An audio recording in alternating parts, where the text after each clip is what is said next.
Jesús nunca fundó una iglesia. Spinoza demuestra quién lo hizo. ¿Alguna vez te has preguntado por qué un carpintero judío que predicaba el amor y la compasión terminaría creando una de las instituciones más poderosas y controladoras de la historia? ¿No te parece extraño que alguien que criticó duramente a los líderes religiosos de su época hubiera fundado exactamente el tipo de organización que él mismo condenaba? Antes de continuar, me da mucha curiosidad saber desde qué país nos estás viendo y a qué hora del día estás descubriendo esta información. Déjamelo en los comentarios porque realmente me fascina saber cómo esta verdad está llegando a diferentes rincones del mundo. Y si estás viendo esto desde tu celular, por favor dale like ahora mismo, porque eso ayuda muchísimo a que este contenido llegue a más personas que necesitan conocer esta realidad. ¿Sabías que existe un filósofo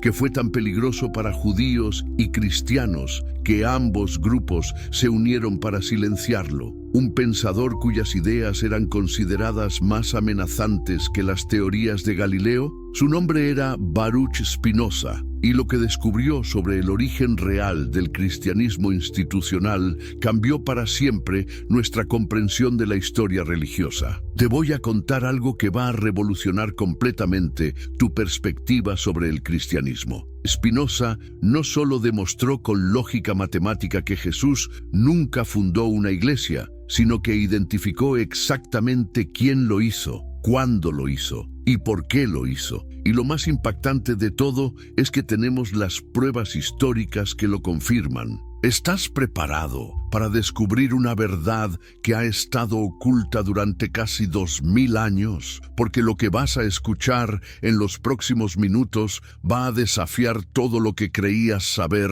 sobre el origen del cristianismo. Y te prometo que cuando termines de ver este video, nunca más podrás ver las iglesias cristianas de la misma manera. Pero antes de sumergirnos en esta revelación histórica, te pido un favor. Si esta información te parece valiosa, compártela con al menos un amigo. ¿Por qué? Porque todos merecemos conocer la verdadera realidad sobre nuestro pasado religioso y solo juntos podemos romper siglos de desinformación institucionalizada. El filósofo maldito y su heresia revolucionaria. ¿Te imaginas ser tan peligroso intelectualmente que tanto judíos como cristianos te declaren enemigo público número 1? Eso fue exactamente lo que le pasó a Baruch Spinoza, un joven judío portugués nacido en Ámsterdam en 1632. Pero, ¿qué había en sus ideas que aterrorizaba tanto a las autoridades religiosas de su época?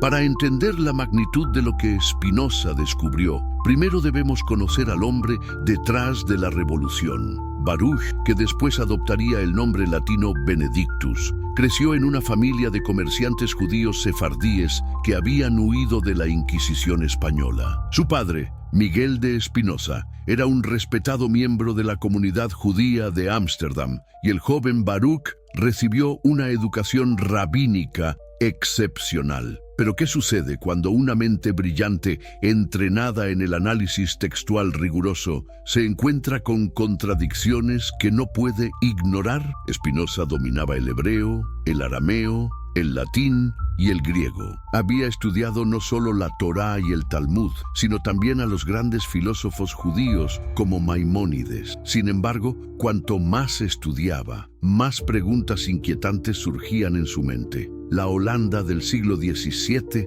era un lugar único en Europa. Mientras otros países vivían bajo el absolutismo monárquico y la intolerancia religiosa, los Países Bajos habían desarrollado una sociedad relativamente libre, donde diferentes ideas podían coexistir. Fue en este ambiente de libertad intelectual donde Spinoza comenzó a desarrollar sus ideas revolucionarias. Pero ¿qué había descubierto exactamente que lo convirtió en una amenaza tan grande? Spinoza había comenzado a aplicar el mismo método de análisis crítico que usaba para estudiar textos comerciales y legales a los textos sagrados. Y lo que encontró lo cambió todo. Utilizando herramientas filológicas, históricas y lógicas, Spinoza comenzó a desmantelar sistemáticamente las bases sobre las cuales se construía la autoridad religiosa tradicional. Realmente Moisés escribió los 5 libros del Pentateuco. Los profetas recibieron revelaciones directas de Dios o estaban expresando sus propias convicciones éticas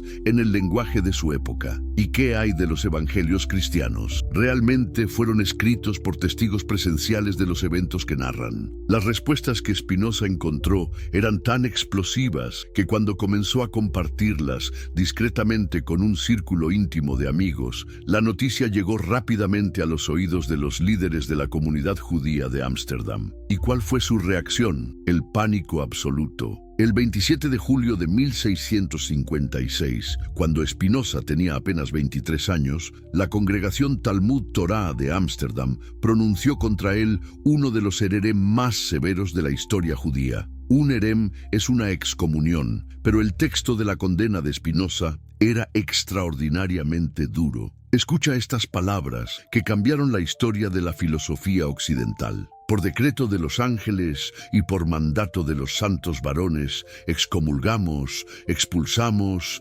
execramos y maldecimos a Baruch de Spinoza. Maldito sea de día y maldito sea de noche. Maldito sea cuando se acueste y maldito sea cuando se levante. Maldito sea cuando salga y maldito sea cuando entre. No le perdone el Señor. Hierva la ira y el celo del Señor contra este hombre y traiga sobre él todas las maldiciones escritas en el libro de la ley. ¿Puedes imaginar el impacto psicológico de escuchar estas palabras pronunciadas por los líderes de tu propia comunidad? Spinoza fue cortado de raíz de todo lo que había conocido. Su familia tuvo que repudiarlo públicamente. Sus amigos de la infancia no podían hablarle. Incluso encuentros casuales en la calle se convertían en situaciones de tensión extrema. Pero, ¿qué había dicho exactamente Spinoza que justificara tan extrema reacción? Los registros históricos nos muestran que había comenzado a cuestionar públicamente algunos pilares fundamentales de la fe judía tradicional. Había sugerido que los textos bíblicos mostraban evidencia clara de haber sido escritos por múltiples autores en diferentes épocas, que muchas de las leyes mosaicas habían sido diseñadas específicamente para las circunstancias políticas del antiguo Israel y no tenían validez universal. Y lo más peligroso de todo, que los milagros narrados en las Escrituras podían explicarse a través de causas naturales. Pero ¿por qué estas ideas eran tan amenazantes? Porque si Spinoza tenía razón, toda la estructura de autoridad religiosa se venía abajo. Si los textos sagrados eran documentos humanos sujetos a errores, contradicciones y motivaciones políticas, entonces, ¿qué justificaba el poder de los líderes religiosos que basaban su autoridad en la interpretación de esos textos? La genialidad de Spinoza no estaba solo en sus conclusiones, sino en su método. Había desarrollado lo que él llamaba el método morgeométrico, más geométrico. Así como Euclides había demostrado verdades matemáticas usando definiciones, axiomas y demostraciones lógicas, Spinoza aplicaría el mismo rigor a cuestiones filosóficas y teológicas. ¿Te das cuenta de lo revolucionario que era esto? Por primera vez en la historia, alguien estaba sometiendo las creencias religiosas al mismo escrutinio racional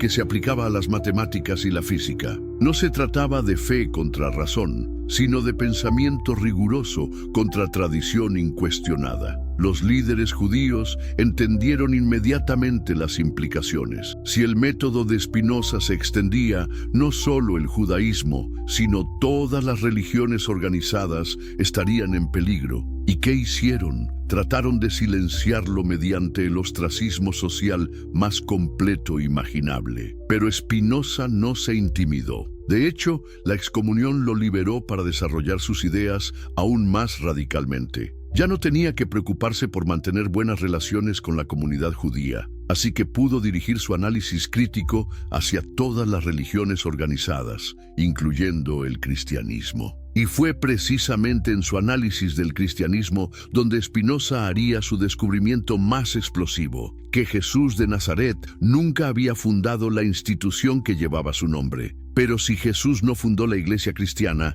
entonces, ¿quién lo hizo? La respuesta que Spinoza encontró era tan simple como devastadora: Pablo de Tarso. Pero no te adelantes, porque la evidencia histórica que respalda esta conclusión es aún más fascinante que la conclusión misma. Después de su excomunión, Spinoza se mudó a las afueras de Ámsterdam, donde sobrevivía puliendo lentes ópticas, una habilidad que había aprendido y que le proporcionaba los ingresos mínimos necesarios para dedicarse a la filosofía. Trabajaba en su taller durante el día, puliendo cristales con una precisión extraordinaria, y por las noches escribía lo que se convertiría en una de las obras más peligrosas jamás producidas por la mente humana. ¿Sabías que las lentes que Spinoza fabricaba eran consideradas las mejores de Europa? Científicos como Christian Huygens y Gottfried Leibniz buscaban específicamente las lentes de Spinoza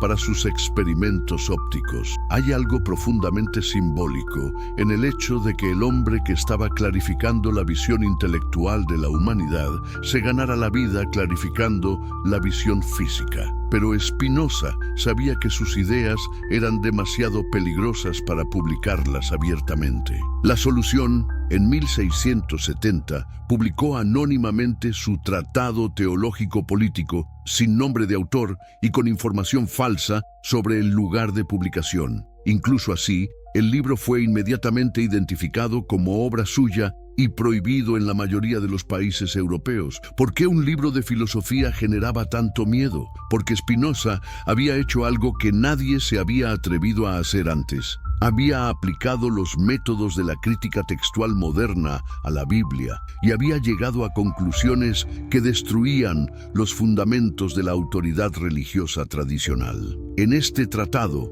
Spinoza desarrolló por primera vez de manera sistemática lo que ahora conocemos como crítica bíblica histórica. Analizó los textos sagrados como documentos históricos, identificó contradicciones internas, estudió el contexto político y social de su composición y separó lo que podía considerarse históricamente confiable de lo que claramente eran elaboraciones posteriores. ¿Y qué encontró cuando aplicó este método a los orígenes del cristianismo? Algo que cambiaría para siempre nuestra comprensión de cómo una pequeña secta judía se convirtió en la religión dominante del Imperio Romano. Jesús histórico versus Cristo institucional.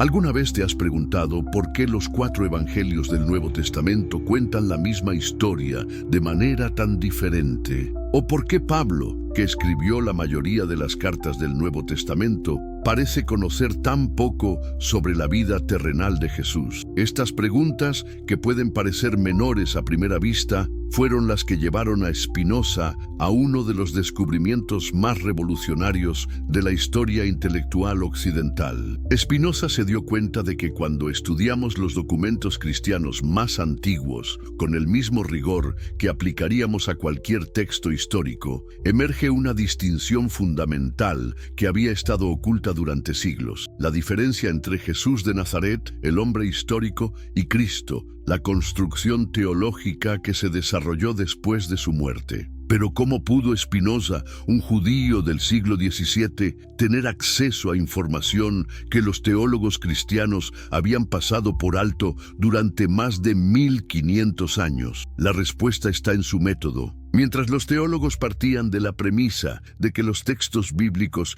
eran divinamente inspirados y por tanto infalibles, Spinoza los analizaba como cualquier otro documento antiguo, buscando inconsistencias, anacronismos y evidencia de edición posterior. Cuando Spinoza analizó los evangelios, lo primero que notó fue algo que hoy nos parece obvio, pero que en su época era revolucionario. Estos textos no fueron escritos por testigos presenciales de los eventos que narran. ¿Cómo lo sabía? Por múltiples líneas de evidencia que confluían hacia la misma conclusión. Primero, los evangelios están escritos en griego, no en arameo, que era el idioma que hablaba Jesús. Segundo, muestran un conocimiento detallado del griego clásico y referencias a la filosofía helenística que serían improbables en pescadores galileos del siglo I.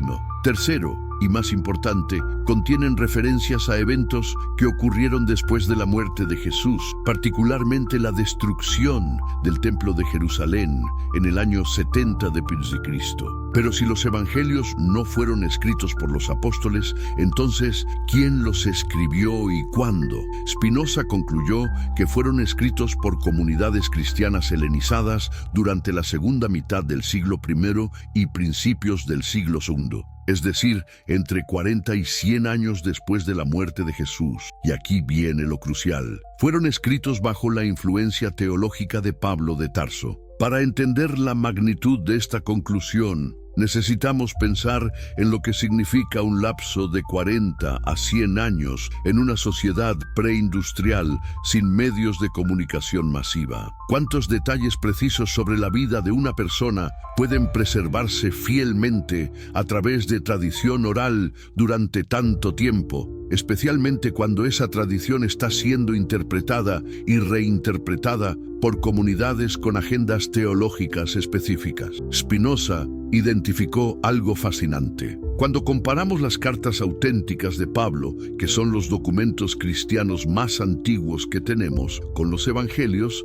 encontramos dos versiones muy diferentes de quién era Jesús y cuál era su mensaje. En las cartas de Pablo, Jesús aparece principalmente como una figura cósmica cuya importancia radica en su muerte y resurrección. Pablo nos dice muy poco sobre lo que Jesús enseñó durante su vida terrena, sobre sus parábolas, sobre su ministerio público o sobre su interacción con la gente común. Para Pablo, lo importante no es el Jesús histórico, sino el Cristo resucitado que se le reveló en el camino a Damasco. Pero, ¿qué pasa cuando analizamos los evangelios tratando de separar las enseñanzas que probablemente se remontan al Jesús histórico de las elaboraciones teológicas posteriores? Emerge un personaje completamente diferente del Cristo paulino. El Jesús que emerge de este análisis es un maestro judío itinerante que predicaba un mensaje de renovación ética y espiritual dentro del marco del judaísmo del siglo I. Sus enseñanzas se centraban en el amor incondicional, la compasión hacia los marginados, la crítica a la hipocresía religiosa y la proclamación de lo que él llamaba el reino de Dios o reino de los cielos. ¿Pero qué entendía Jesús por reino de Dios? Aquí Spinoza hizo una observación crucial. Cuando Jesús habla del reino de Dios en los evangelios, nunca se refiere a una institución terrenal. De hecho, cuando le preguntan directamente sobre este tema, Jesús responde: el reino de Dios no viene con señales exteriores, ni dirán, helo aquí o helo allá, porque el reino de Dios está dentro de vosotros. ¿Te das cuenta de lo revolucionario que es esto? Jesús está hablando de una transformación interior de la conciencia individual, no de la creación de una organización religiosa externa. El reino de Dios, del que habla Jesús, es un estado de conciencia caracterizado por el amor,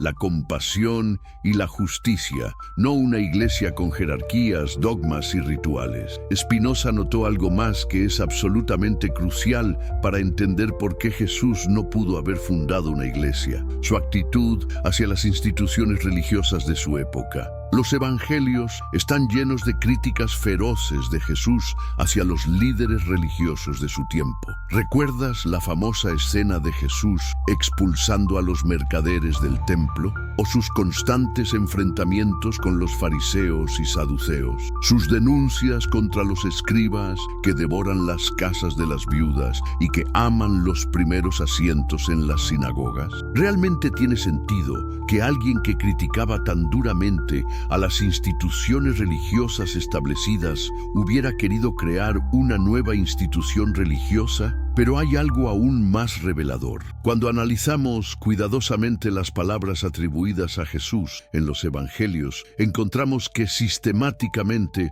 critica exactamente el tipo de comportamientos que después caracterizarían a las iglesias cristianas: la búsqueda de poder, la acumulación de riqueza, la obsesión por los títulos y jerarquías, la imposición de cargas pesadas sobre la gente común y la sustitución de la experiencia experiencia espiritual directa por rituales y ceremonias. ¿No te parece extraño que alguien que dijo, llamad a ningún hombre vuestro Padre en la tierra, porque uno es vuestro Padre, el que está en los cielos, hubiera establecido un sistema donde los líderes religiosos se hacen llamar exactamente eso, Padre? ¿O que alguien que dijo, el que quiera ser el primero entre vosotros, que sea vuestro servidor, hubiera creado jerarquías elaboradas donde algunos hombres se consideran mediadores necesarios entre Dios y la humanidad?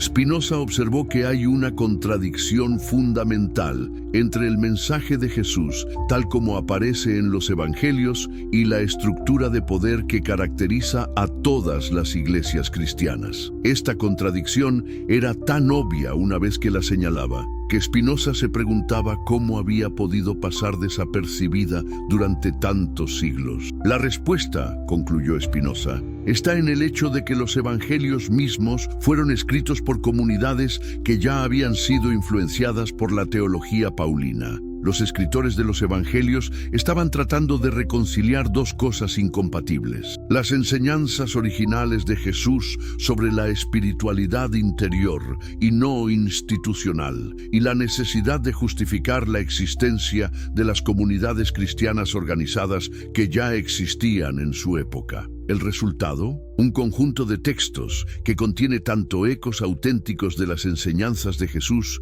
como intentos posteriores de legitimar estructuras institucionales que Jesús nunca habría aprobado. Para Spinoza, esto explicaba por qué los evangelios contienen pasajes que parecen contradecirse entre sí. Por un lado, tenemos a Jesús diciendo que su reino no es de este mundo y que no viene con señales exteriores. Por otro lado, tenemos textos que parecen sugerir que Jesús estableció sacramentos, designó sucesores y dio instrucciones específicas para la organización de comunidades religiosas. Pero ¿cuáles de estos textos reflejan al Jesús histórico y cuáles son elaboraciones posteriores? Spinoza desarrolló criterios específicos para hacer esta distinción. Consideraba más auténticos los dichos de Jesús que eran consistentes con su contexto judío del siglo I. Jesús era un judío observante que nunca pretendió fundar una nueva religión separada del judaísmo. Los dichos que lo presentan como si hubiera querido crear una religión gentil, separada del judaísmo, probablemente son elaboraciones posteriores. Enfatizaban la experiencia espiritual directa sobre la mediación institucional.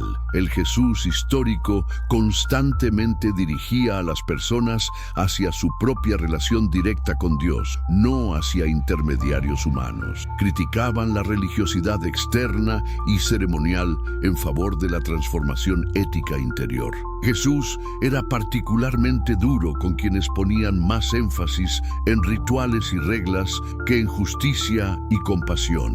Eran universalmente éticos en lugar de sectariamente específicos. Las enseñanzas que se centran en valores humanos universales como el amor, la compasión y la justicia probablemente se remontan al Jesús histórico, mientras que las que establecen reglas específicas para comunidades cristianas organizadas probablemente son posteriores. Usando estos criterios, Spinoza concluyó que el Jesús histórico era un maestro ético revolucionario, cuyo mensaje central era la transformación interior de la conciencia humana. Predicaba lo que podríamos llamar una religión del corazón, basada en la experiencia directa de lo divino, no una religión de la cabeza, basada en creencias doctrinales, o una religión de las manos, basada en rituales y ceremonias. Pero entonces, ¿cómo pasamos del Jesús histórico al Cristo institucional? ¿Cómo una enseñanza sobre la libertad espiritual interior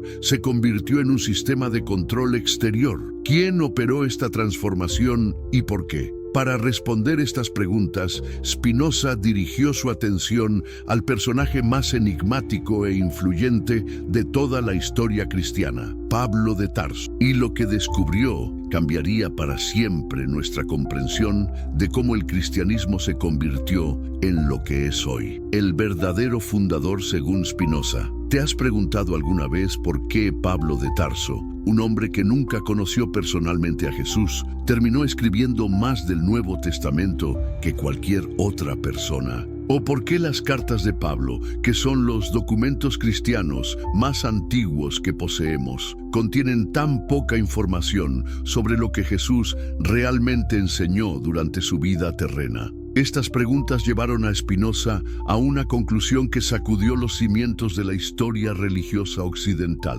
Para Spinoza, Pablo de Tarso no era simplemente un apóstol más entre otros. Era el verdadero arquitecto del cristianismo institucional tal como lo conocemos. Pero para entender cómo llegó a esta conclusión revolucionaria, necesitamos examinar cuidadosamente quién era Pablo y qué lo motivaba realmente. Saulo de Tarso, que después se convertiría en Pablo, nació alrededor del año 10 de Cristo en Tarso, una próspera ciudad comercial en lo que hoy es Turquía. Pero ¿qué tipo de formación había recibido este hombre que cambiaría la historia? Pablo no era un pescador galileo simple como los primeros discípulos de Jesús. Era un ciudadano romano de nacimiento. Había recibido una educación helenística sofisticada y, según sus propias palabras, había sido entrenado en Jerusalén por Gamaliel, uno de los maestros fariseos más respetados de su época.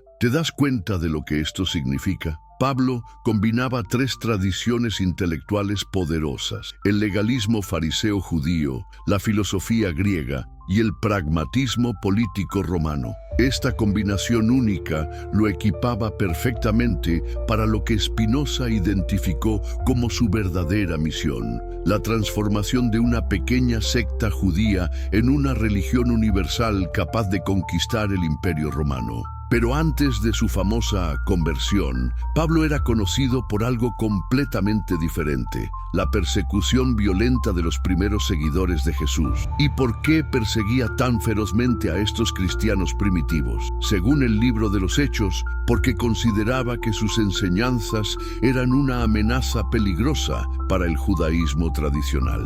Spinoza notó algo fascinante aquí. Si Pablo veía a los primeros cristianos como una amenaza para el judaísmo, esto sugiere que estos primeros seguidores de Jesús todavía se consideraban judíos. No habían roto con el judaísmo para formar una nueva religión. Simplemente creían que Jesús era el Mesías esperado por Israel, pero seguían observando la ley mosaica y participando en la vida religiosa judía. Entonces, ¿qué fue exactamente lo que ocurrió en el famoso camino a Damasco, que supuestamente transformó al perseguidor Pablo en el apóstol Pablo? Aquí, Spinoza aplicó su característico escepticismo racional. Realmente debemos aceptar sin cuestionamiento que Pablo tuvo una visión mística genuina de Cristo resucitado, ¿o hay una explicación más mundana para este dramático cambio de dirección? Spinoza sugiere que necesitamos analizar la conversión de Pablo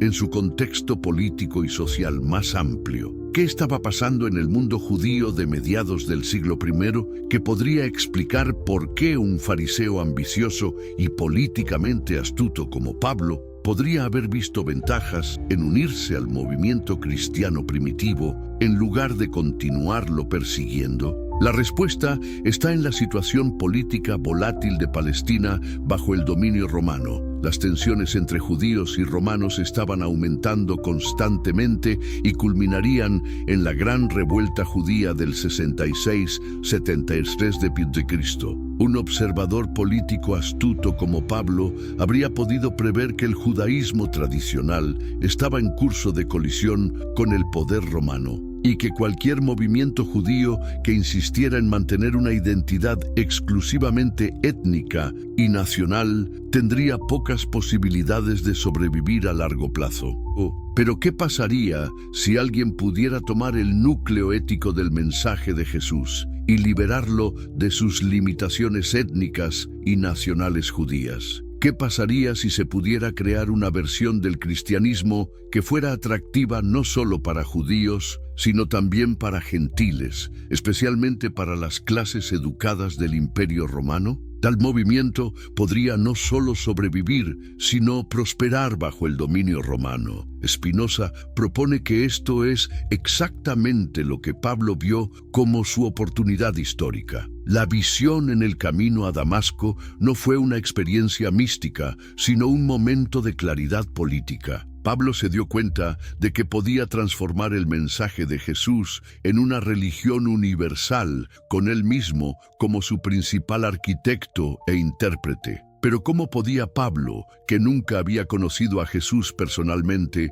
reclamar autoridad para reinterpretar radicalmente su mensaje? Aquí es donde la genialidad estratégica de Pablo se hace evidente. En lugar de basar su autoridad en el conocimiento directo de las enseñanzas terrenales de Jesús, Pablo basó su autoridad en una supuesta revelación directa del Cristo resucitado. Esta fue una maniobra brillante porque era imposible de verificar o refutar. Los apóstoles originales podían decir: nosotros caminamos con Jesús, escuchamos sus enseñanzas, fuimos testigos de sus acciones. Pero Pablo podía responder: vosotros conocisteis solo al Jesús terrenal, pero yo he recibido revelación directa del Cristo glorificado, que ahora conoce todas las verdades que no pudo revelar durante su vida terrena. ¿Te das cuenta de lo revolucionario que era esto? Pablo había encontrado una manera de reclamar una autoridad apostólica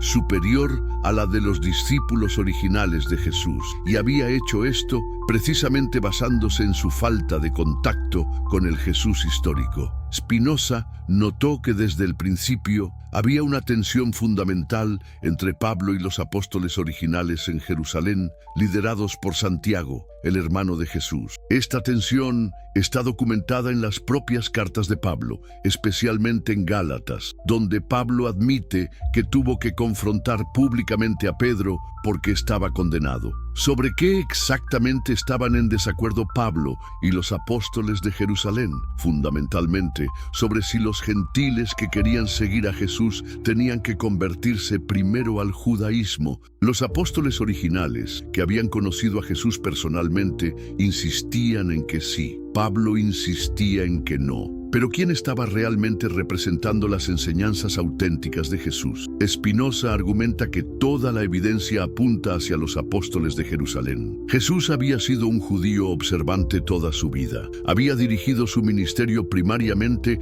hacia las ovejas perdidas de la casa de Israel, y según los evangelios, había dicho explícitamente que no había venido a abolir la ley, sino a cumplirla. Si Jesús hubiera querido crear una religión gentil, separada del judaísmo, ¿por qué no lo habría dicho claramente a sus discípulos más cercanos? ¿Por qué estos discípulos, que habían pasado años escuchando sus enseñanzas directas, habrían malentendido tan fundamentalmente su mensaje? La respuesta, según Spinoza, es que no lo malentendieron. Los apóstoles originales entendían correctamente que Jesús había venido a renovar el judaísmo desde adentro, no a crear una nueva religión. Fue Pablo quien reinterpretó radicalmente el mensaje de Jesús para servir a su propia agenda de crear una religión universal. La verdad que cambió la historia.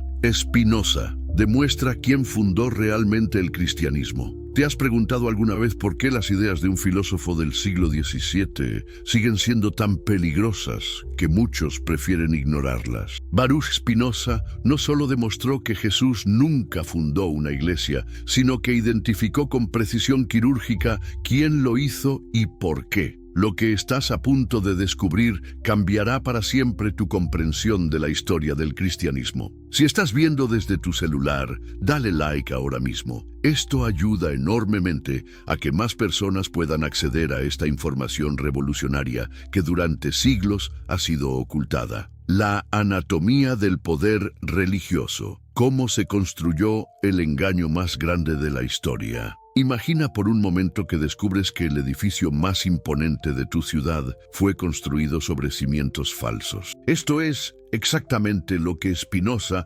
reveló sobre el cristianismo institucional. Pero para entender la magnitud de este descubrimiento, debemos sumergirnos en los mecanismos más sofisticados de control mental que la humanidad haya conocido. ¿Qué hora es donde estás viendo esto y desde qué país nos acompañas? Es fascinante pensar que en este momento personas de diferentes usos horarios están descubriendo juntas esta verdad que por siglos fue mantenida en secreto. La teología como instrumento de dominación masiva Spinoza comprendió algo que la mayoría de las personas nunca sospecha. La teología compleja no existe para explicar a Dios, sino para crear dependencia hacia quienes afirman comprenderla. ¿Has notado cómo los conceptos religiosos más importantes son precisamente los más incomprensibles? La Trinidad, por ejemplo. 3 personas en un solo Dios, pero cada persona es completamente Dios. Pero no son 3 dioses, sino uno. Confundido. Exactamente ese era el objetivo. Pablo de Tarso, el verdadero arquitecto del cristianismo institucional, entendió que la confusión genera sumisión. Cuando Jesús hablaba, usaba parábolas simples que cualquier campesino podía entender. Hablaba de sembrar, de pescar, de pastorear ovejas. Sus enseñanzas eran directas. Ama a tu prójimo, perdona, no juzgues. No necesitabas un intermediario para comprenderlas, pero observa lo que sucedió después con la teología paulina. Suddenly, salvation became a complex theological transaction. Pablo introdujo conceptos que requerían años de estudio para ser comprendidos. Justificación, santificación, predestinación, expiación vicaria. ¿Casualidad? Spinoza demostró que no. El filósofo holandés desarrolló una teoría revolucionaria. Mientras más compleja es una doctrina religiosa, mayor es el poder de quienes la interpretan. Es una ecuación matemática perfecta. Complejidad doctrinal, dependencia clerical, su poder institucional. ¿Alguna vez te has preguntado por qué Jesús, siendo supuestamente Dios, nunca explicó claramente doctrinas que posteriormente se volvieron esenciales para la salvación? Si la Trinidad era tan importante, ¿por qué Jesús nunca la mencionó? Si el pecado original era tan crucial, ¿por qué Jesús nunca habló de él? La respuesta es devastadora, porque estas doctrinas no existían en la mente de Jesús. Fueron creaciones posteriores, diseñadas específicamente para generar el tipo de dependencia que Jesús combatía cuando criticaba a los fariseos y escribas. La genial invención del pecado original, el crimen perfecto. Aquí es donde la mente maestra de Pablo de Tarso se revela en toda su magnitud. Spinoza identificó el pecado original como la invención más brillante y malévola de la historia humana. ¿Por qué? Porque resolvía el problema fundamental de cualquier sistema de control. ¿Cómo hacer que las personas sientan que necesitan lo que tú vendes? Pablo no inventó simplemente un problema, inventó un problema universal, hereditario e inevitable. Según su doctrina, todos los seres humanos nacen culpables de un crimen que no cometieron, condenados por una falta que no es suya, infectados por una mancha que no pueden limpiar. ¿Ves la genialidad perversa? No importa cuán buena sea una persona, nace ya condenada. No importa cuántas obras buenas haga, sigue siendo pecadora. La solución solo puede venir de afuera, de la institución que Pablo estaba construyendo. Pero aquí viene lo más revelador. Jesús nunca habló del pecado original. Nunca. En ningún evangelio encontrarás a Jesús diciendo que los bebés nacen condenados por el pecado de Adán. Al contrario, Jesús decía, dejad que los niños vengan a mí, porque de ellos es el reino de los cielos. ¿Cómo pueden ser de ellos el reino de los cielos si nacen condenados? Spinoza analizó meticulosamente los textos y encontró que la doctrina del pecado original aparece únicamente en las cartas de Pablo, especialmente en Romanos 5:12. Es Pablo quien establece la conexión entre Adán y la humanidad entera. Es Pablo quien inventa la transmisión hereditaria del pecado. Es Pablo quien crea la necesidad universal de salvación. ¿Qué religión existía antes que necesitara inventar que todos sus potenciales adherentes nacían ya condenados? El judaísmo no enseñaba pecado original.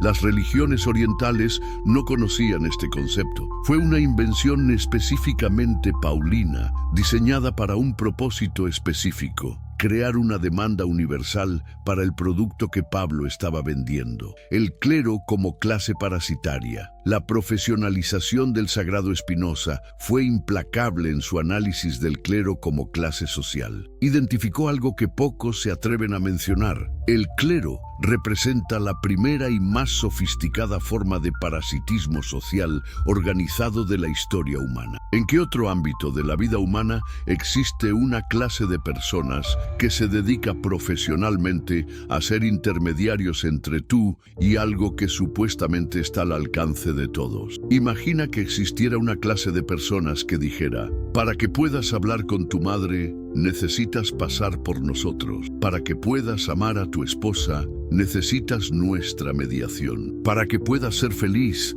necesitas nuestros servicios especializados. Sería absurdo, ¿verdad? Pero esto es exactamente lo que el clero hizo con la espiritualidad.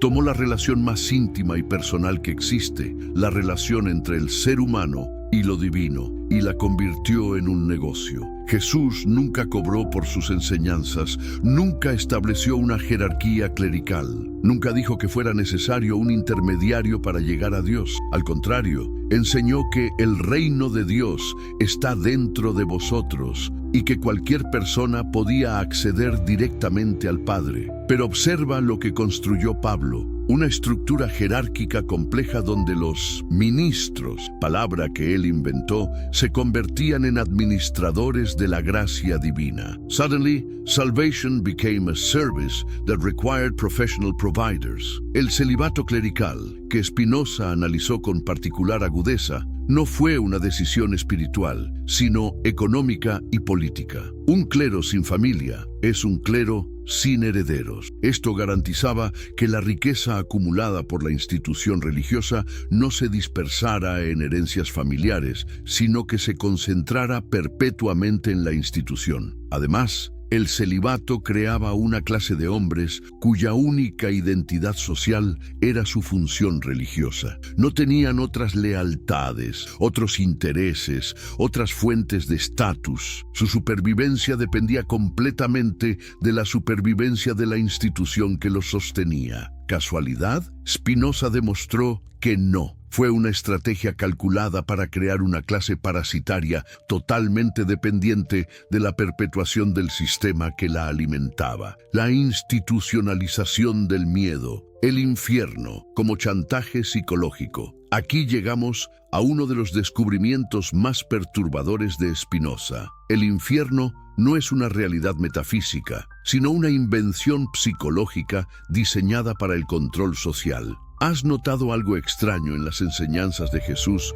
sobre el juicio final? Jesús habla de separar ovejas de cabras, de dar de comer al hambriento, de visitar al enfermo. Los criterios para el juicio son éticos, no doctrinales. No menciona creer en la Trinidad, no habla de aceptar doctrinas específicas, no requiere pertenencia a ninguna institución. Pero en la teología paulina, suddenly, salvation becomes dependent on accepting specific doctrines and belonging to specific institutions. Y la condenación se vuelve eterna, irrevocable, infinitamente desproporcionada con cualquier pecado finito. Spinoza aplicó su lógica implacable. ¿Qué padre tortura eternamente a sus hijos por errores temporales? ¿Qué ser infinitamente misericordioso castiga infinitamente? ¿Qué justicia perfecta aplica penas infinitas por crímenes finitos? La respuesta es que el infierno eterno no es compatible con un Dios de amor, pero es perfectamente compatible con un sistema de control basado en el miedo. Pablo no inventó el infierno para describir una realidad metafísica, lo inventó para crear una herramienta de chantaje psicológico. ¿Por qué crees que las descripciones del infierno se volvieron más elaboradas y terroríficas con el paso de los siglos? Porque su función no era teológica sino psicológica. Mientras más miedo generaran, más efectivas eran para controlar comportamientos y garantizar obediencia. Jesús nunca amenazó a nadie con tortura eterna. Nunca describió calderos de fuego o demonios torturadores. Sus advertencias eran sobre consecuencias naturales de las acciones humanas, no sobre castigos sobrenaturales desproporcionados. Si quieres entender la diferencia entre el mensaje de Jesús y el sistema de Pablo, pregúntate: ¿qué motiva más a las personas, el amor o el miedo? Jesús apeló al amor. Pablo construyó un sistema basado en el terror. La construcción del mito cristiano, la ingeniería social más sofisticada de la historia. Ahora vamos a sumergirnos en los mecanismos específicos mediante los cuales Pablo y sus sucesores transformaron a un predicador judío en el centro de una religión cósmica que él nunca habría reconocido. La divinización progresiva, de profeta a Dios en 4 siglos. Spinoza descubrió algo que los teólogos prefieren ignorar. La divinidad de Jesús no fue una revelación súbita, sino una evolución gradual que tomó siglos y fue decidida por votación en concilios políticos. ¿Te has preguntado por qué los evangelios más antiguos presentan a Jesús de manera más humana,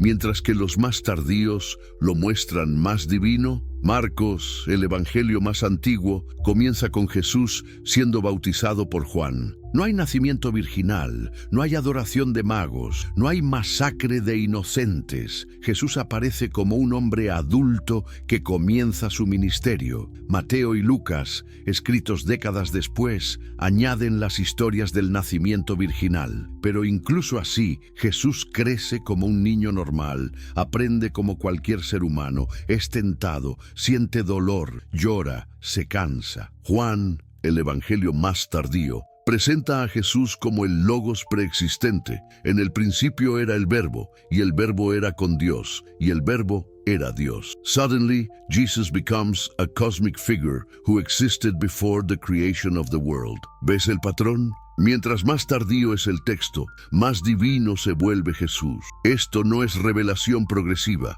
es mitificación progresiva. Spinoza lo llamó la tendencia humana natural de deificar a figuras extraordinarias. Pero aquí viene lo más revelador. Fueron los concilios eclesiásticos, reuniones políticas de obispos, los que decidieron por votación qué aspectos de Jesús eran divinos y cuáles humanos. El concilio de Nicea, en 325 d.C., declaró que Jesús era verdadero Dios y verdadero hombre. El concilio de Constantinopla, en 381 d.C., refinó la doctrina de la Trinidad. El concilio de Calcedonia, en 451 d.C., estableció las 2 naturalezas de Cristo. ¿Qué clase de verdad divina necesita ser decidida por votación? ¿Qué clase de realidad metafísica requiere debates políticos y decisiones conciliares? Spinoza concluyó que ninguna. Las verdades sobre Dios no se votan, se descubren o se inventan. La fabricación de los sacramentos, rituales de control, disfrazados de espiritualidad. Aquí es donde la genialidad manipuladora de Pablo alcanza su máxima expresión. Spinoza identificó los sacramentos como el mecanismo más sofisticado de control social jamás inventado. ¿Has notado que Jesús vivió toda su vida sin necesitar la mayoría de los sacramentos que posteriormente se volvieron esenciales? Jesús no fue confirmado, no recibió la extrema unción, no se ordenó sacerdote, no se casó por la iglesia. Según la doctrina posterior, vivió Jesús una vida sacramentalmente deficiente. La respuesta revela la naturaleza artificial de estos rituales. Los sacramentos no fueron instituidos por Jesús, fueron inventados por Pablo y sus sucesores para crear puntos de control en la vida de las personas. Tomemos el bautismo. Jesús fue bautizado por Juan, pero nunca bautizó a nadie. En el judaísmo, El bautismo era un ritual de purificación que las personas realizaban por sí mismas. Pero Pablo lo convirtió en un ritual que requería un administrador autorizado. Suddenly, salvation became dependent on a ceremony controlled by the institution. ¿Y la Eucaristía? Jesús compartió una cena con sus amigos, como había hecho cientos de veces antes, pero Pablo la transformó en un ritual mágico donde el pan y el vino se convertían literalmente en carne y sangre. ¿Por qué? Porque un ritual mágico requiere un mago autorizado para realizarlo. La confesión es quizás el ejemplo más claro. Jesús enseñó a perdonar directamente. Perdona nuestras deudas como nosotros perdonamos a nuestros deudores. Pero la institución inventó la confesión auricular, donde el perdón de Dios solo puede obtenerse a través de un sacerdote autorizado. ¿Ves el patrón? Cada sacramento toma algo que Jesús enseñó como directo y personal y lo convierte en algo que requiere mediación institucional. Esto no es espiritualidad, es ingeniería social. Pero hay algo aún más perverso. Los sacramentos no solo controlan los momentos más importantes de la vida, nacimiento, matrimonio, muerte, sino que crean dependencia emocional. Las personas asocian sus experiencias más profundas con rituales controlados por la institución, haciendo que sea psicológicamente traumático separarse de ella. La creación del canon. Cómo algunos textos se volvieron palabra de Dios. Aquí llegamos a uno de los descubrimientos más devastadores de Spinoza. La Biblia no cayó del cielo. Fue compilada por seres humanos con agendas específicas que incluyeron algunos textos y excluyeron otros basándose en criterios políticos, no espirituales. ¿Sabías que existieron docenas de evangelios en los primeros siglos del cristianismo? El Evangelio de Tomás, el Evangelio de María Magdalena, el Evangelio de Felipe, el Evangelio de Judas. Estos textos presentaban versiones muy diferentes de Jesús y sus enseñanzas. ¿Por qué solo 4 evangelios fueron incluidos en el canon? ¿Qué criterio divino determinó que Mateo, Marcos, Lucas y Juan eran inspirados por Dios, mientras que Tomás, María y Felipe no lo eran? Spinoza investigó exhaustivamente este proceso y descubrió que los criterios fueron puramente humanos. Se incluyeron los textos que apoyaban la estructura de poder que se estaba consolidando y se excluyeron los que la cuestionaban. El Evangelio de Tomás, por ejemplo, presenta a Jesús enseñando que el reino de Dios está dentro de cada persona y que no se necesitan intermediarios para acceder a él. ¿Convenía esto a una institución que se basaba precisamente en ser intermediaria? Obviamente no. El Evangelio de María Magdalena muestra a María como la discípula más cercana a Jesús, la que mejor comprendía sus enseñanzas. ¿Convenía esto a una institución que excluía a las mujeres del liderazgo? Obviamente no. El Evangelio de Felipe habla del matrimonio sagrado y presenta la sexualidad como algo divino. ¿Convenía esto a una institución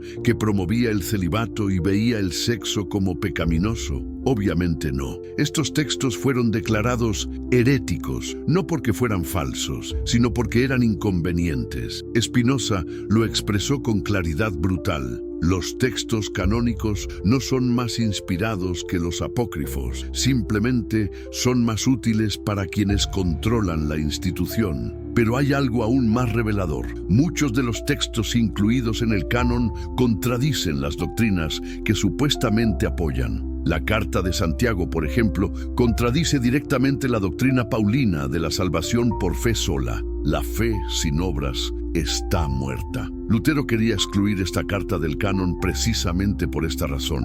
¿Por qué se mantuvo? Porque para cuando la doctrina paulina se consolidó, Santiago ya era tan popular que excluirlo habría sido políticamente costoso. Entonces decidieron mantenerlo y simplemente ignorar sus enseñanzas inconvenientes. La teología de la sustitución, el robo intelectual más grande de la historia Spinoza, identificó uno de los aspectos más perturbadores de la construcción del cristianismo paulino: la apropiación sistemática de las promesas y la identidad del judaísmo. Pablo enfrentaba un problema fundamental: cómo convencer a los gentiles de que un judío crucificado era su Salvador. Cómo hacer que las promesas hechas al pueblo judío se aplicaran a los no judíos. La solución fue brillante y perversa: declarar que la iglesia cristiana era el nuevo Israel y que los judíos habían perdido su estatus especial por rechazar a Jesús.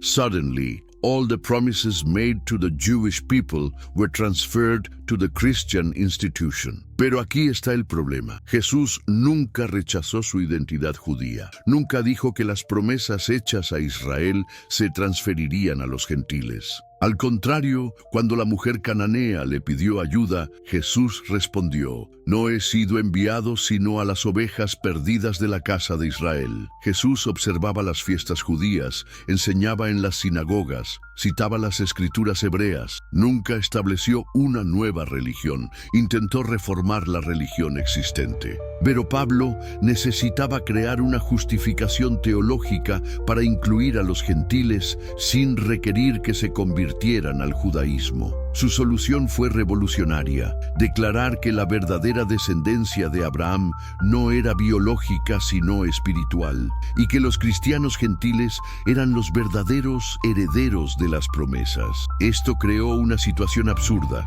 Los seguidores de un judío afirmaban ser más judíos que los judíos. Los adherentes de un rabino declaraban que los rabinos habían perdido su autoridad. Los adoradores de un Mesías judío sostenían que los judíos habían sido rechazados por Dios. Spinoza, siendo judío, sintió personalmente el peso de esta distorsión histórica. Vio cómo la teología de la sustitución había alimentado siglos de antisemitismo cristiano. Los judíos no solo fueron acusados de matar a Jesús, sino de ser rechazados por Dios y reemplazados por la Iglesia. Pero aquí está la ironía suprema. Si Jesús regresara hoy, ¿sería reconocido por las iglesias cristianas? Un judío observante, circuncidado, que guarda el sábado, que observa las leyes dietéticas, que reza en hebreo, que celebra las fiestas judías, ¿sería bienvenido en una iglesia cristiana promedio? La respuesta revela la magnitud de la distorsión. Pablo no solo cambió el mensaje de Jesús, cambió la identidad de Jesús. Convirtió a un reformador judío en el fundador de una religión antijudía. Pero ¿sabes qué es lo más trágico de todo esto? Que si compartes este contenido con un amigo, con un familiar, con alguien que respetes, es muy probable que genere resistencia. La programación ha sido tan profunda, tan sistemática, que incluso la evidencia histórica más clara es rechazada cuando contradice las creencias establecidas. Sin embargo, es precisamente por esto que el trabajo de Spinoza sigue siendo relevante. Él no atacó la espiritualidad, atacó la manipulación de la espiritualidad. No criticó la búsqueda de Dios, criticó la monopolización de esa búsqueda por parte de instituciones humanas. Spinoza y el nacimiento de la crítica bíblica moderna. Ahora vamos a explorar cómo Spinoza revolucionó para siempre la manera en que entendemos los textos sagrados, estableciendo las bases de lo que hoy conocemos como crítica bíblica científica. El pionero de la crítica histórica, tratando lo sagrado como humano, Spinoza cometió el que quizás sea el crimen intelectual más imperdonable de su época. Trató la Biblia como un libro humano. Esto puede parecer obvio para nosotros, pero en el siglo XVII era literalmente blasfemia. ¿Qué significa tratar la Biblia como un libro humano? Significa aplicar los mismos criterios de análisis que usaríamos para cualquier otro texto histórico. Significa preguntarse: ¿quién escribió esto? ¿Cuándo? ¿Por qué? ¿Para qué audiencia? ¿Qué intereses tenía el autor? ¿Qué fuentes usó? Estas preguntas, rutinarias en el análisis de cualquier documento histórico, eran consideradas sacrílegas cuando se aplicaban a textos sagrados. Se suponía que la Biblia había sido dictada directamente por Dios, que era perfecta, infalible, sin errores ni contradicciones. Pero Spinoza aplicó su método geométrico implacable. Si la Biblia era realmente palabra de Dios, debería ser perfectamente consistente, ya que Dios no se contradice. Si contenía errores históricos o científicos, esto revelaría su origen humano. Si mostraba las limitaciones culturales de su época, esto probaría que sus autores eran hombres de su tiempo, no receptores de revelación atemporal. Los resultados fueron devastadores para la doctrina de la inspiración divina. Las contradicciones bíblicas. Cuando la perfección divina muestra grietas humanas, Spinoza documentó sistemáticamente las contradicciones internas de los textos bíblicos. No contradicciones menores o interpretativas, sino contradicciones directas e irreconciliables que revelaban claramente la autoría humana. Tomemos las genealogías de Jesús. Mateo presenta una línea de descendencia de Abraham a José que incluye 42 generaciones. Lucas presenta una línea completamente diferente con 77 generaciones. Ambos evangelios afirman que José era el padre adoptivo de Jesús, pero presentan genealogías totalmente diferentes para la misma persona. ¿Cómo puede un Dios omnisciente inspirar dos genealogías contradictorias para la misma persona? La respuesta es simple: no puede. Estas contradicciones prueban que los evangelios fueron escritos por diferentes autores humanos, cada uno con diferentes fuentes y diferentes agendas. Pero las contradicciones van mucho más allá de las genealogías. Los relatos de la crucifixión presentan diferencias irreconciliables. En Marcos, las últimas palabras de Jesús son: Dios mío, ¿por qué me has abandonado?, expresando aparente desesperación. En Lucas, las últimas palabras son: Padre, en tus manos encomiendo mi espíritu, expresando confianza serena. En Juan, las últimas palabras son: consumado es, expresando misión cumplida. ¿Cuáles fueron realmente las últimas palabras de Jesús? Los tres relatos no pueden ser simultáneamente correctos. Esto no es un problema de traducción o interpretación, son relatos mutuamente excluyentes del mismo evento. Spinoza concluyó que estos no eran errores en la transmisión, sino evidencia de que cada evangelista tenía una agenda teológica diferente y presentaba a Jesús de la manera que mejor servía a sus propósitos. El Evangelio de Marcos presenta a Jesús como el siervo sufriente que experimenta genuina angustia humana. Lucas presenta a Jesús como el ejemplo perfecto de fe y perdón. Juan presenta a Jesús como el Logos divino que cumple conscientemente su misión cósmica. ¿Cuál es el Jesús real? Spinoza demostró que esta pregunta revela la naturaleza artificial de la pregunta misma. No hay un Jesús real en los evangelios. Hay 4 construcciones teológicas diferentes, cada una diseñada para una audiencia y propósito específicos. La evolución teológica. Cómo los milagros se multiplicaron con el tiempo. Uno de los descubrimientos más fascinantes de Spinoza fue cómo los relatos milagrosos se volvieron más elaborados y frecuentes en los evangelios más tardíos. Esto no es coincidencia, es evidencia de mitificación progresiva. Marcos, el evangelio más antiguo, presenta a Jesús realizando milagros, pero de manera relativamente sobria. Jesús sana enfermos, expulsa demonios, multiplica panes, pero los milagros están integrados en la narrativa de manera natural, como parte de su ministerio de compasión. Mateo y Lucas, escritos décadas después, amplifican los milagros de Marcos y añaden otros nuevos, pero mantienen cierta moderación. Los milagros sirven propósitos específicos: demostrar la compasión de Jesús, mostrar su autoridad sobre la naturaleza, cumplir profecías mesiánicas. Juan, el evangelio más tardío, presenta milagros que son fundamentalmente diferentes. Son señales cósmicas que revelan la naturaleza divina de Jesús. Jesús camina sobre el agua no solo para ayudar a sus discípulos, sino para demostrar su dominio sobre la creación. Resucita a Lázaro no solo por compasión, sino como prefiguración de su propia resurrección. Pero aquí está lo más revelador. Juan presenta a Jesús realizando milagros que los evangelios anteriores no mencionan, a pesar de que habrían sido imposibles de ignorar. convertir agua en vino en una boda, resucitar a Lázaro después de 4 días de muerte, pescar 153 peces, específicamente después de la resurrección. ¿Por qué Marcos, Mateo y Lucas no mencionan estos milagros extraordinarios? Spinoza concluyó que la respuesta es simple porque no habían sido inventados todavía. Los milagros no son reportes históricos, son construcciones teológicas que evolucionaron con el tiempo.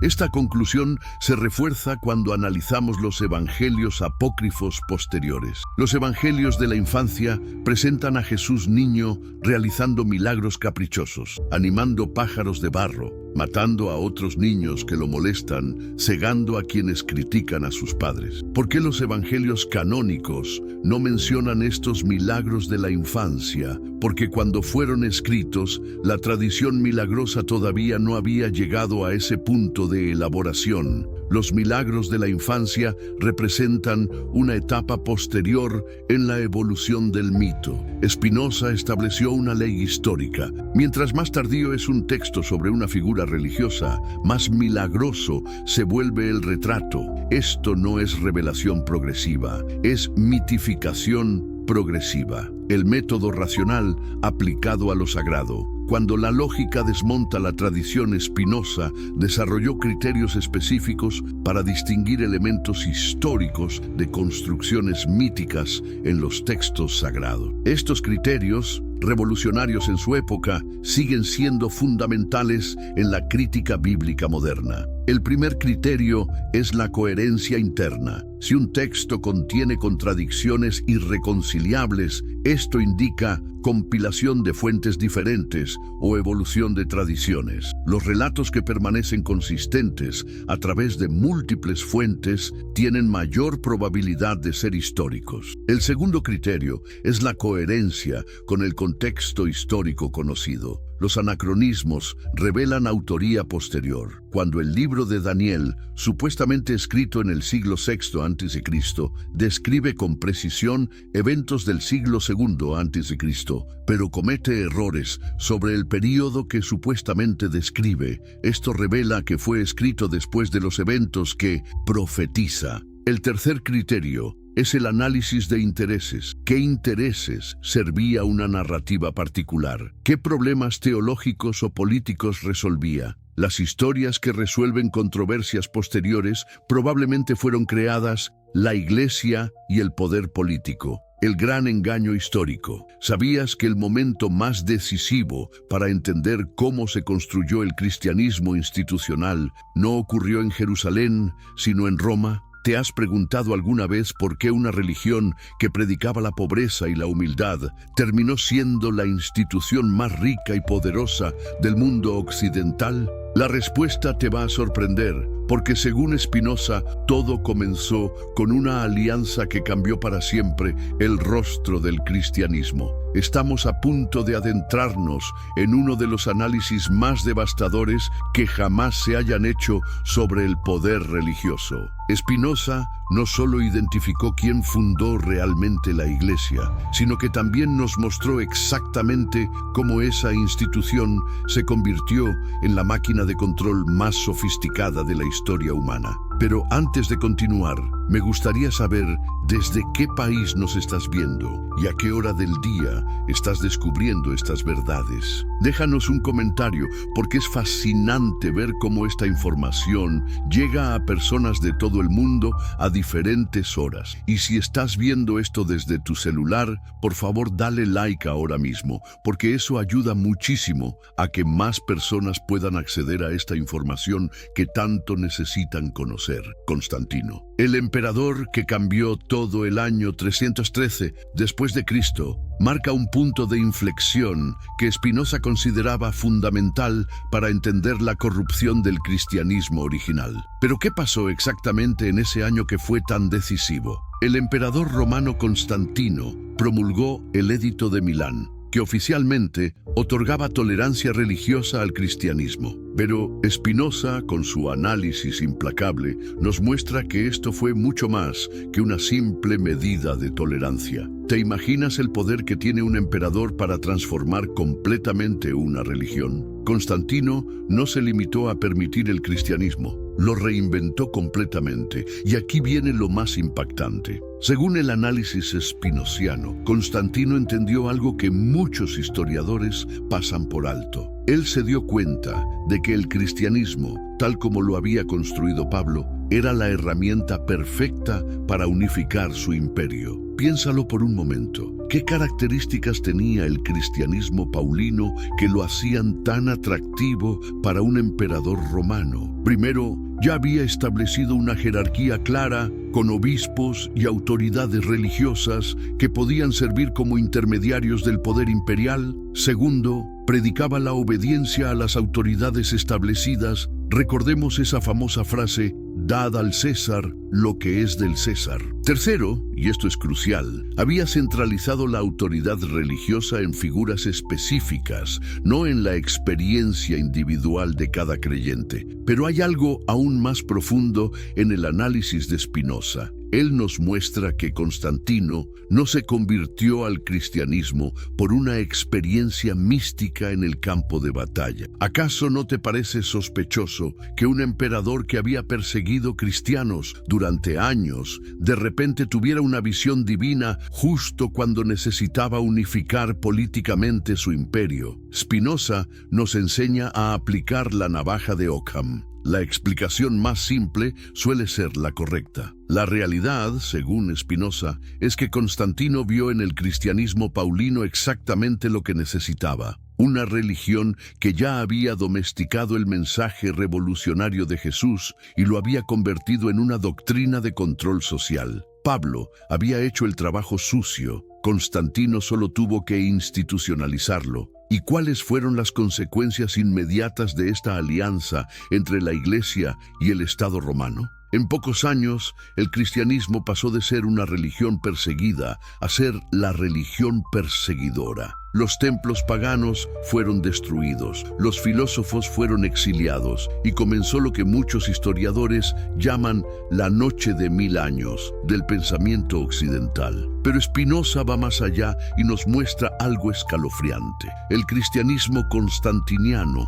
no solo persiguió a los paganos, también persiguió a los cristianos que mantenían vestigios del mensaje original de Jesús. ¿Sabías que grupos cristianos que rechazaban la jerarquía eclesiástica fueron declarados herejes y exterminados? ¿No te parece irónico que una religión fundada por alguien que criticó a los fariseos terminara creando una clase sacerdotal aún más opresiva? La genialidad diabólica de esta transformación constantiniana fue que se hizo gradualmente y con apariencia de legitimidad. Constantino no dijo: voy a corromper el cristianismo para servir a mis intereses políticos. En cambio, se presentó como el primer emperador cristiano, el elegido de Dios para llevar la fe a todo el imperio. ¿Ves cómo funciona la manipulación política? Se disfraza de servicio divino. Spinoza nos muestra documentos históricos fascinantes de esta época. Por ejemplo, las actas del Concilio de Nicea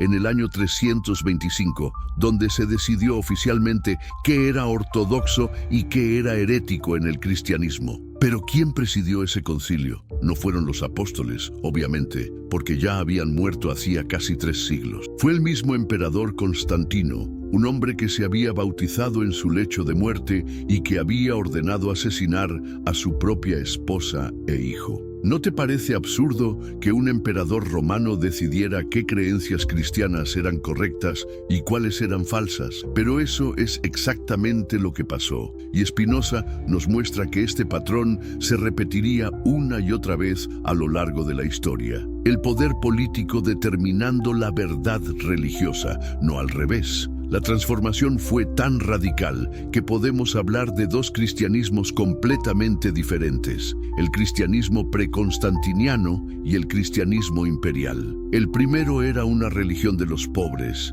los marginados, los que sufrían bajo el imperio romano. El segundo se convirtió en la religión del imperio mismo, la Edad Oscura, cuando la Iglesia monopolizó la verdad. ¿Qué pasa cuando una institución religiosa obtiene poder político absoluto? Spinoza nos muestra que el resultado fue una de las épocas más oscuras de la historia humana. Y no es casualidad que la llamemos precisamente Edad Oscura o Edad Media. La Iglesia constantiniana no se conformó con el poder espiritual. Quería el monopolio absoluto del conocimiento. ¿Y cómo se consigue eso? Controlando la educación, destruyendo bibliotecas y persiguiendo a cualquiera que se atreviera a pensar diferente. Spinoza documentó meticulosamente cómo la Iglesia implementó un sistema de control intelectual que habría hecho sentir orgulloso a cualquier dictador moderno. Piénsalo,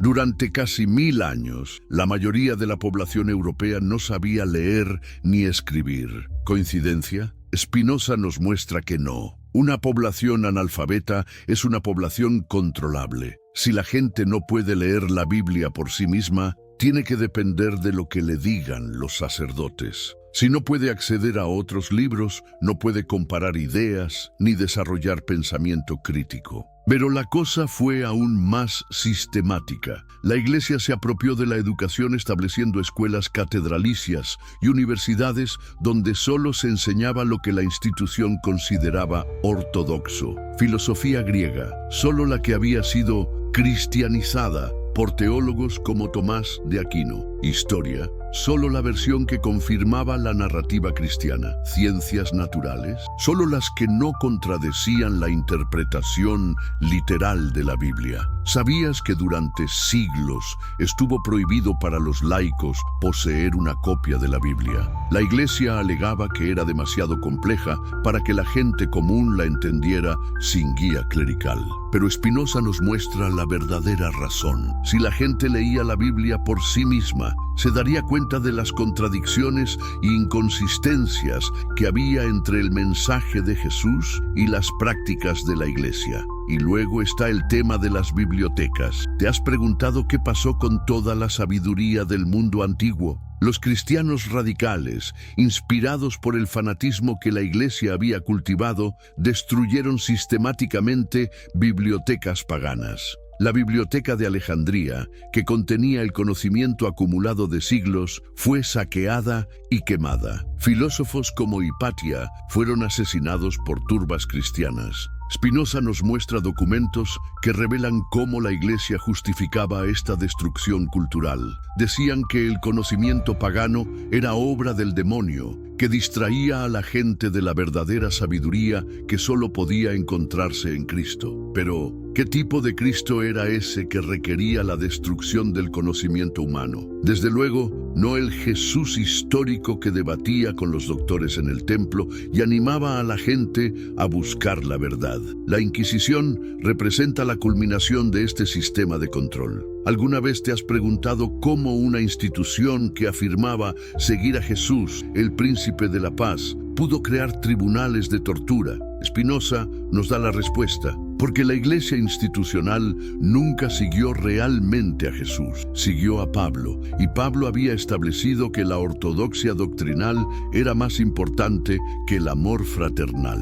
Los métodos de la Inquisición eran escalofriantes en su sofisticación. No se trataba solo de quemar herejes, se trataba de crear un clima de terror donde nadie se atreviera a pensar diferente.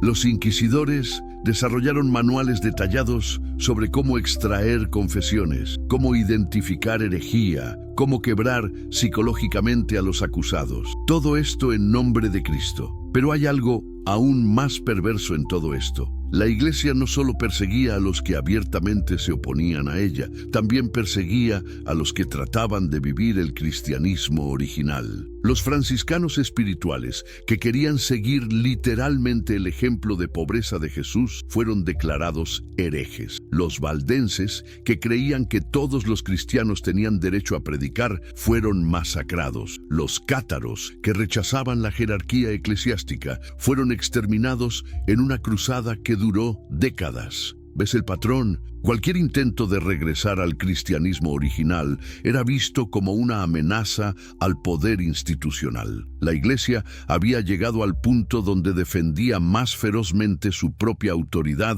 que el mensaje de Jesús. Spinoza nos muestra que durante estos siglos oscuros, la Iglesia desarrolló una teología del miedo que habría sido completamente ajena al Jesús histórico. Se inventaron descripciones detalladas del infierno, se multiplicaron los pecados mortales, se crearon indulgencias que básicamente vendían la salvación. Todo diseñado para mantener a la población en un estado de terror constante, que solo podía ser aliviado mediante la sumisión a la autoridad eclesiástica. Y mientras tanto, ¿qué pasaba con la jerarquía eclesiástica? Vivían en palacios, acumulaban riquezas inmensas, mantenían ejércitos privados y muchos papas tenían hijos ilegítimos a pesar del voto de celibato. La corrupción era tan sistemática que ni siquiera se molestaban en ocultarla. ¿No te parece que hay algo profundamente perverso en una institución que predica pobreza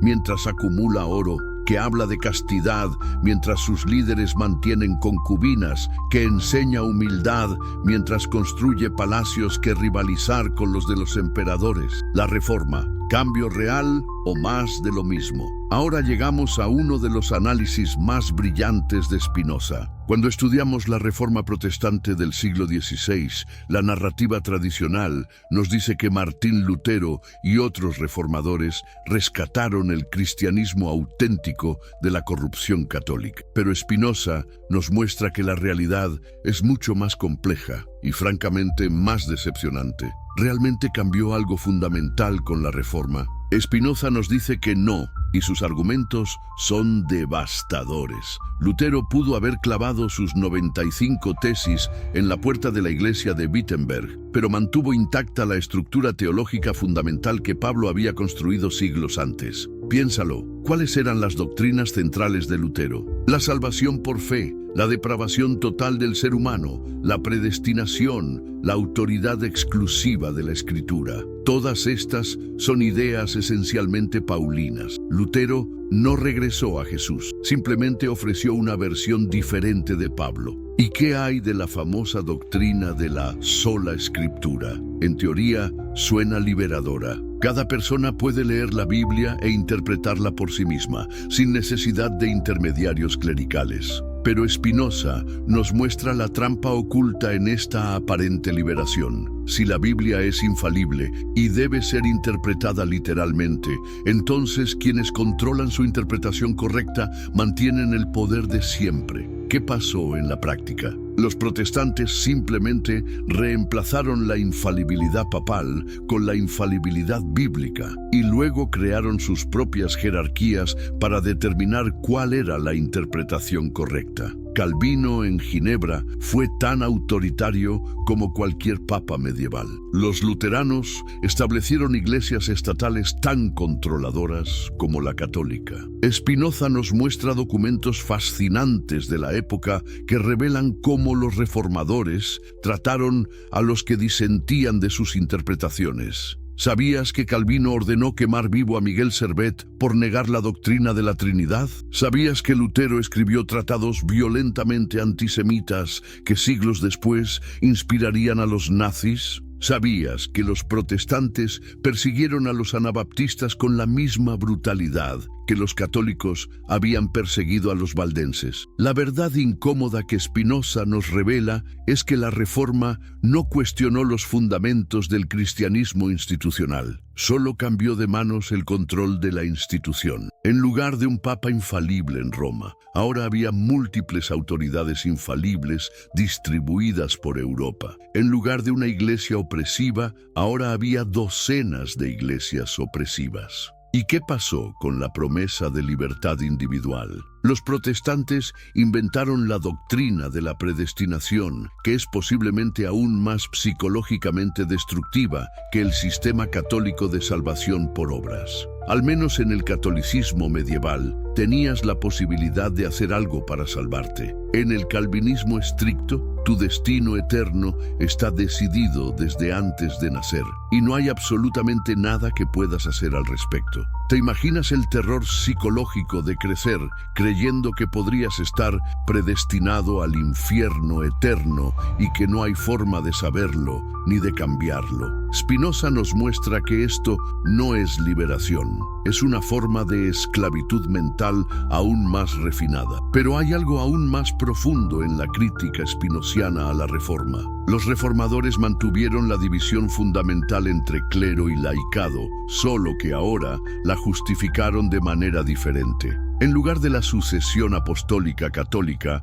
ahora había la vocación divina protestante. En lugar de sacramentos que requerían sacerdotes, ahora había interpretaciones bíblicas que requerían pastores educados. ¿Y qué hay de la famosa ética del trabajo protestante que supuestamente liberó al mundo del atraso medieval? Spinoza nos muestra que esto también fue una forma de control. La idea de que el éxito material es signo de bendición divina creó una nueva forma de culpa. Ahora los pobres no solo eran pobres porque Dios los había maldecido. La fragmentación del cristianismo en cientos de denominaciones diferentes tampoco resolvió el problema fundamental. Cada grupo afirmaba tener la interpretación correcta de la Biblia. Cada uno condenaba a los otros como herejes. Cada uno mantenía su propia estructura de poder y control. En lugar de una iglesia universal, opresiva, ahora había múltiples iglesias particulares opresivas. Spinoza nos hace una pregunta devastadora. Si la reforma realmente hubiera regresado al cristianismo original, ¿por qué los reformadores siguieron persiguiendo a los que trataban de vivir como Jesús? Los anabaptistas, que practicaban el bautismo adulto como aparentemente hicieron los primeros cristianos, fueron perseguidos tanto por católicos como por protestantes. Los cuáqueros, que creían en la experiencia directa de Dios sin intermediarios, fueron encarcelados y torturados por protestantes reformados. ¿No te parece que hay algo fundamentalmente equivocado cuando una reforma religiosa produce más violencia y división en lugar de más amor y unidad? Y luego está el tema de la relación entre las iglesias reformadas y el poder político. Los luteranos se aliaron con los príncipes alemanes. Los calvinistas establecieron teocracias en Ginebra y los Países Bajos. Los anglicanos pusieron al rey inglés como cabeza de la iglesia. ¿Dónde está ahí la separación entre lo espiritual y lo temporal que supuestamente enseñaba Jesús? Spinoza nos muestra que la reforma, lejos de liberar al cristianismo del poder político, simplemente redistribuyó ese poder entre diferentes autoridades seculares. El resultado fue siglos de guerras religiosas que devastaron Europa y mataron a millones de personas. Todo en nombre del mismo Jesús que había dicho, bienaventurados los pacificadores. Iglesia y Estado en la modernidad. La adaptación del control. Ahora entramos en uno de los análisis más perspicaces de Spinoza sobre cómo las instituciones religiosas se han adaptado a la era moderna. ¿Pensabas que con la llegada de la democracia y la separación iglesia-estado, el problema del control religioso se había resuelto? Spinoza nos muestra que la realidad es mucho más sutil y en algunos aspectos más preocupante. La secularización forzada de los siglos XVIII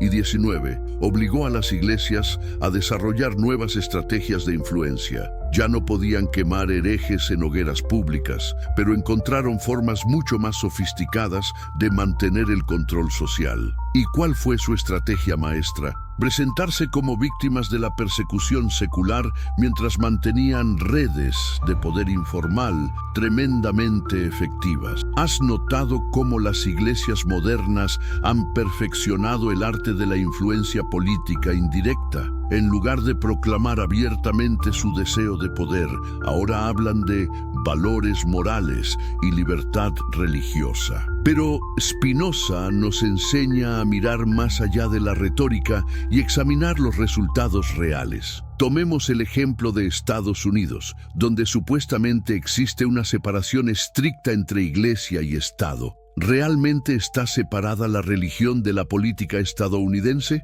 Los candidatos presidenciales compiten por demostrar quién es más devoto, Las decisiones sobre derechos reproductivos están determinadas por doctrinas religiosas y el dinero público fluye hacia organizaciones religiosas a través de múltiples canales seculares. Pero hay algo aún más fascinante en el análisis spinoziano de la religión moderna, cómo las iglesias han aprendido a explotar la culpa liberal. En sociedades que se enorgullecen de su tolerancia, criticar a la religión se presenta como una forma de intolerancia. ¿Ves la jugada maestra? Convertir la crítica racional en persecución religiosa. Las iglesias contemporáneas han desarrollado lo que Spinoza llamaría teología adaptativa. Cuando la ciencia demuestra que la Tierra es antigua, reinterpretan el Génesis como metáfora. Cuando la evolución se vuelve innegable,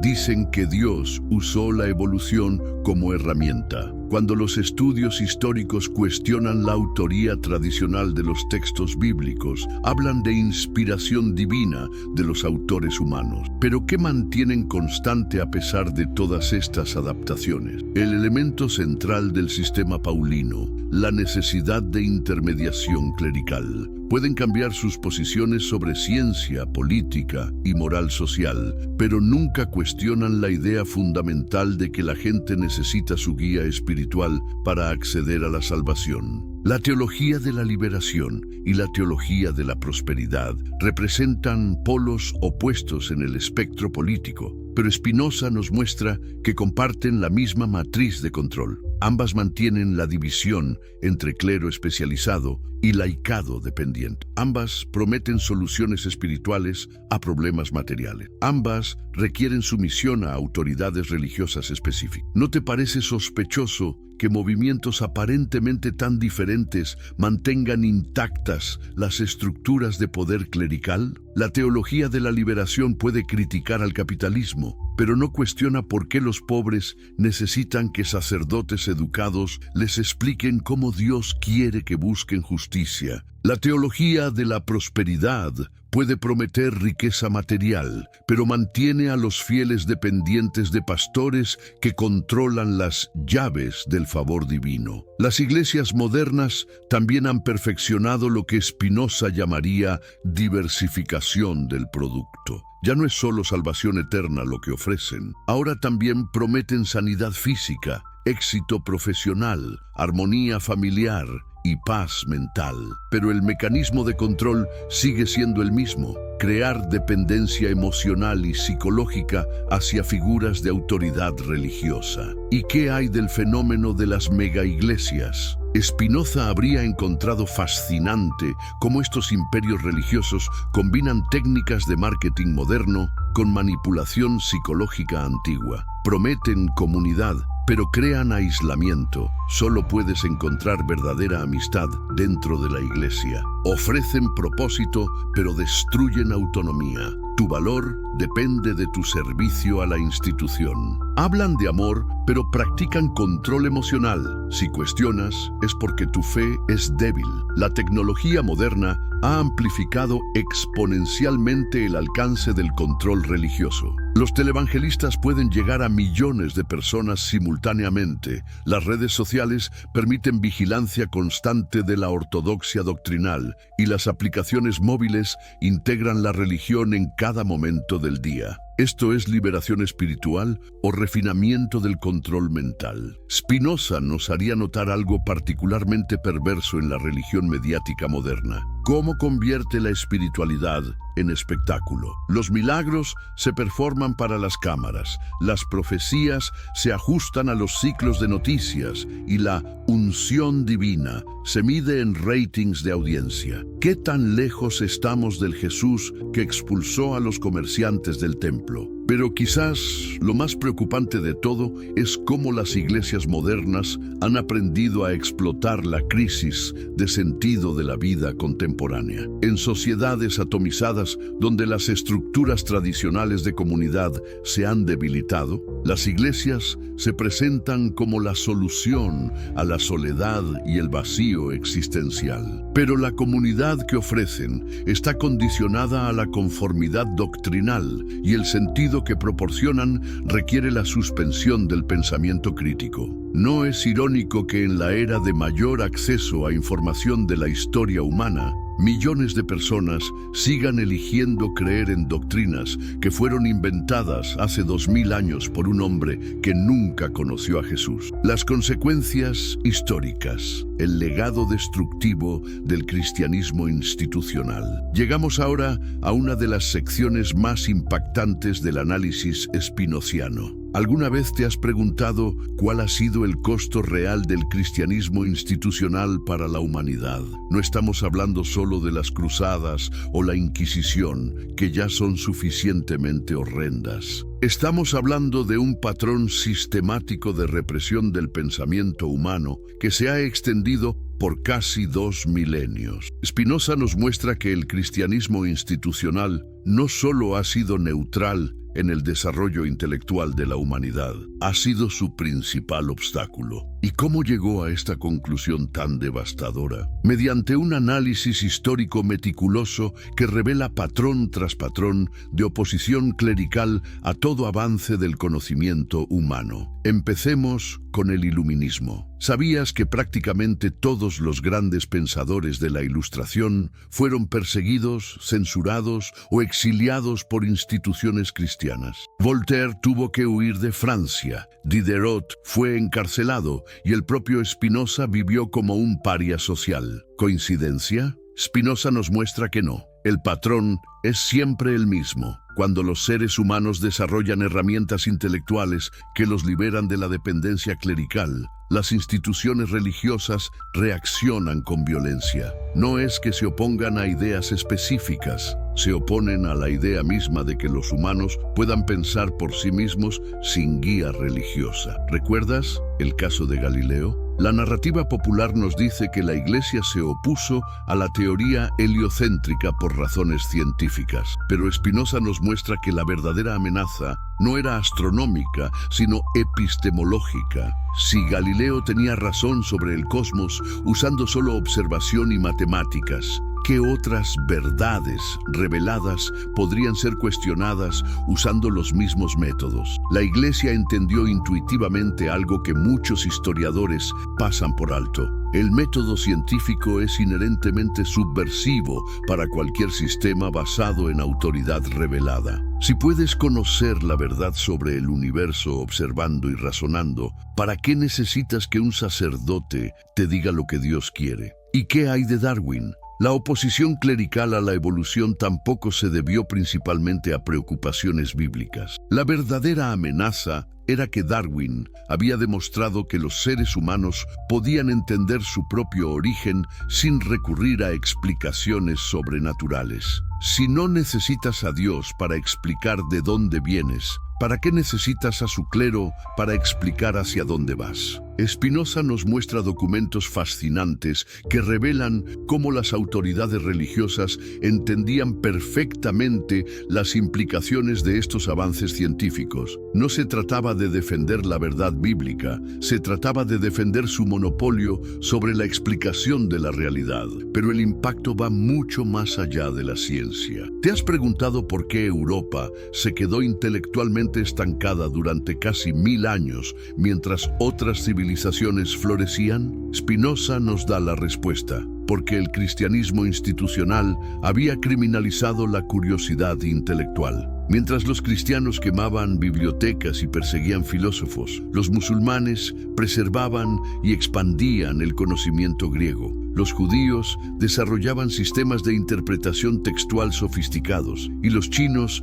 inventaban la imprenta, la pólvora y la brújula. ¿Casualidad? Spinoza nos muestra que las sociedades dominadas por el cristianismo institucional sistemáticamente produjeron menos innovación intelectual que las sociedades donde otras tradiciones prevalecían. ¿Y qué pasó cuando finalmente llegó el Renacimiento? ¿De dónde vinieron las ideas que renacieron? De fuentes paganas que la Iglesia había tratado de suprimir durante siglos. Los humanistas renacentistas no estaban creando conocimiento nuevo, estaban redescubriendo sabiduría antigua que el cristianismo institucional había intentado destruir. Platón, Aristóteles, los poetas latinos, los historiadores griegos, todos ellos habían sido censurados o reinterpretados por la ortodoxia cristiana. Cuando finalmente fueron liberados de esa censura, produjeron una explosión de creatividad que transformó Europa. ¿No te parece que esto dice algo muy significativo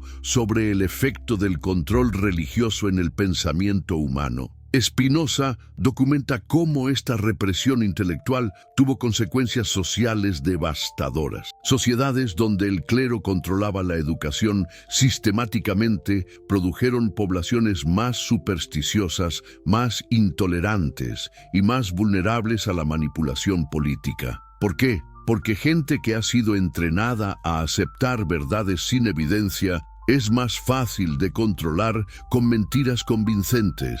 ¿Recuerdas las guerras religiosas que devastaron Europa durante los siglos XVI y XVII? Millones de personas murieron peleando sobre diferencias doctrinales que la mayoría de ellas ni siquiera entendía. ¿Cómo es posible que gente mata y muera por abstracciones teológicas? Spinoza nos da la respuesta, porque el cristianismo institucional había entrenado a las poblaciones europeas a valorar la ortodoxia doctrinal por encima de la vida humana. El antisemitismo cristiano representa uno de los casos más claros de cómo la doctrina religiosa puede producir genocidio. Durante siglos, la Iglesia enseñó que los judíos eran asesinos de Cristo y que merecían castigo colectivo eterno. ¿Cuál fue el resultado? Pogrom, expulsiones masivas y finalmente el Holocausto. ¿Te parece casualidad que el genocidio judío más sistemático de la historia ocurriera en el corazón de la Europa cristiana? Spinoza, siendo judío, entendía visceralmente cómo la teología cristiana había envenenado las relaciones interculturales en Europa. La doctrina de la supersesión no era solo una idea abstracta. Era una justificación ideológica para la opresión sistemática de poblaciones no cristianas. ¿Y qué hay de la colonización europea de América, África y Asia?